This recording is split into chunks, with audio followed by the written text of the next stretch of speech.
ఉద్దేశంతోనే మనం ఈ మధ్య కేంద్రాన్ని ఏర్పాటు చేస్తున్నాం. అలాగే దాంట్లో భాగంగానే ఈరోజు కాంట్రాక్ట్ కార్మికులు ఎదుర్కొంటున్న సమస్యల మీద కూడా ఈరోజు ఈ కార్యక్రమాన్ని చేపట్టడం అనేది జరిగింది. కాబట్టి మన కాంట్రాక్ట్ లేబర్ హక్కులు కాలరాసేదాన్ని వ్యతిరేకిస్తూ అలాగే స్టీల్ ప్లాంట్ని ప్రభుత్వ రంగంలోనే కొనసాగాలనేసి కోరుతూ ఈ మధ్య కేంద్రాన్ని ఏర్పాటు చేయడం జరిగింది. ఈరోజు మహాశివరాత్రి సందర్భంగా steel plant contract labour union ఆధ్వర్యంలో మధ్య కేంద్రానికి ప్రతి ఏడాది ఎక్కడం జరుగుతుంది. ఈ యొక్క మధ్య కేంద్రాన్ని శివభక్తులందరూ వచ్చి ఏదైతే ఉందో మధ్య కేంద్రాన్ని సేకరిస్తారని కోరుతూ ఈరోజు స్టీల్ ప్లాంట్ కోసం 4 సంవత్సరాలకి పోరాటం జరుగుతుంది. ఈ పోరాటానికి ప్రజలందరూ కూడా మద్దతు తెలియజేయాలనేసి ఈ స్టీల్ ప్లాంట్ ప్రభుత్వ సంస్థలో కొనసాగించాలి. ఈ స్టీల్ ప్లాంట్కి ఎవరికైతే భూములు ఇచ్చారో ఆ భూములకి ప్రతి ఆరుగారు ఉద్యోగాలు ఇవ్వాలని ఈ స్టీల్ ప్లాంట్లో కాంట్రాక్ట్ కార్మికులకి ఉపాధి భద్రత కల్పించాలనేసి పెద్ద పోరాటాలు జరుగుతున్నాయి.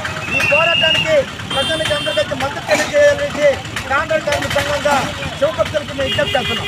విశాఖ ఉక్కు పరిరక్షణ కోసం steel plant contract labour union CIT ఆధ్వర్యంలో మహాశివరాత్రి పర్వదినాన్ని పురస్కరించుకొని అక్కుకొండ వీళ్ళు భక్తులకు మజ్జిగ కేంద్రాన్ని ఏర్పాటు చేయడం జరిగింది. ఈ మజ్జిగ కేంద్రాన్ని ప్రతి సంవత్సరం కూడా సిఐటిగా నిర్వహిస్తూ ఉన్నాం.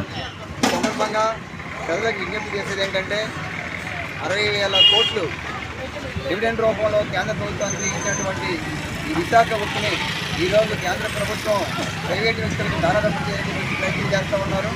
దీన్ని ఉక్కు కార్మికులు ప్రజలు పోరాటంతో గత 400 రోజులుగా ఈ ఉద్యమం నడుస్తుంది.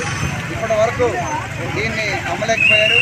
కానీ రానున్న రోజుల్లో కార్మికులు తగ్గించి దొడ్డిదారిన ప్రైవేట్ వ్యక్తులు కట్టబెట్టాలని చెప్పేసి ప్రయత్నం చేస్తూ ఉన్నారు. మరోవైపు కాంట్రాక్ట్ లేబర్ని తొలగించడానికి ప్రయత్నం చేస్తారు. ఈ నేపథ్యంలో కమ్యూనిటీస్ కూడా ఈ పోరాటం చేయడం అనేది జరుగుతూ ఉంది. అందుకని ఎట్టి పరిస్థితుల్లో కూడా ఈ విశాఖ ఉక్కును ప్రైవేట్ వ్యక్తులు కట్టబెడితే విశాఖ ప్రజలు విశాఖ ఆంధ్ర ప్రధానికం చూస్తూ ఊరుకోరని చెప్పేసి తెలియజేస్తూ ఉన్నాను. రాబో రోజుల్లో ఈ విశాఖ ఉక్కు ఉద్యమానికి భక్తులు అందరూ కూడా మీ వంతు సహాయ సహకారాలు ఇవ్వాల్సిందిగా కోరుతా ఉన్నాం మిత్రులు.